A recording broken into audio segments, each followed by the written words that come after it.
আজকে তোর চোখের অপারেশন করাবো, আজকের পর থেকে তুই সব দেখতে পারবি। আরে আজান দিয়ে দিছে, নামাজটা এখন কই পড়ি? আচ্ছা বাবা, এখানে আশেপাশে কোনো মসজিদ আছে? না, আশেপাশে তো কোনো মসজিদ নাই। এক কাজ করো, তুমি এই জায়নামাজটা নিয়ে এখানেই নামাজ পড়ে ফেলো। হ্যাঁ, উনি ঠিকই বলছে।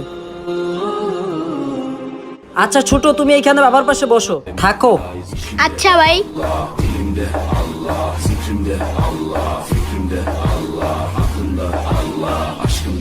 আরে ছোট, তোর হাতে লাঠি কিসের আর তোর চোখ বন্ধ কেন? ভাইয়া আমি অন্ধ। আরে না, কে বলছে তুই অন্ধ? তুইও চোখে দেখবি। আরে আমি তো চোখে সব দেখতাছি। হ্যাঁ? আরে ছোট, তুই চোখে দেখতে পারতাছস? ভাইয়া ভাইয়া আমার চোখে সব দেখতাছি। ভাইয়া আমার চাদর করে দিল আর কোন জিনিস গায়ে পড়ে গেল। নামাজের উপর কিছুই নেই। ভিডিও ভালো লাগলে সাবস্ক্রাইব করবেন।